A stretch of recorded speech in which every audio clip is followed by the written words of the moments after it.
वा, गीता, तू खूप आनंदी दिसतेस. काय कारण आहे मला पण सांग. आई, माहिती आज काय झालं?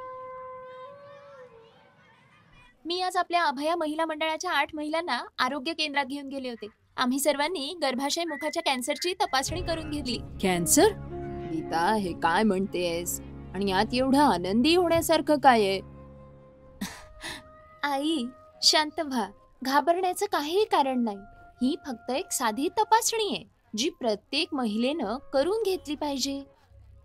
ज्या महिलांना मासिक पाळीशिवाय योनीतून असामान्य रक्तस्राव किंवा दुर्गंधयुक्त स्राव होणं, संभोगादरम्यान दुखणं किंवा रक्तस्राव होणं, अचानक वजन कमी होणं अशी लक्षणं आहेत, खूप जवळच्या सरकारी हॉस्पिटलमध्ये जाऊन तपासणी करून घ्यावी. हो, मला माहितीये सगळं.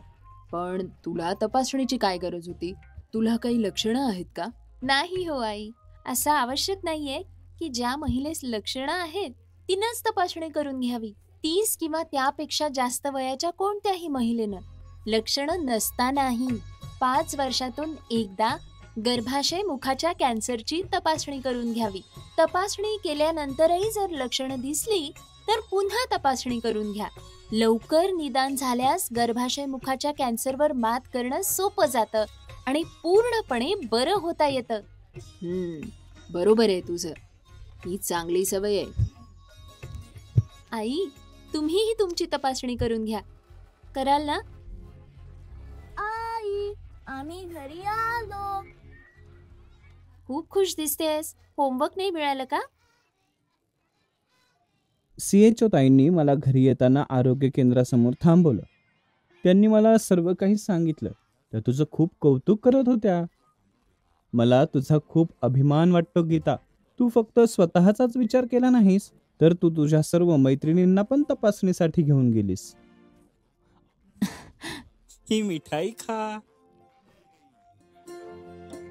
अरे थांब. आई, तू तपासणीसाठी जाण्याचं प्रॉमिस केलं तरच मी तुला ही मिठाई देईन. हो बेटा, मी नक्की जाईन.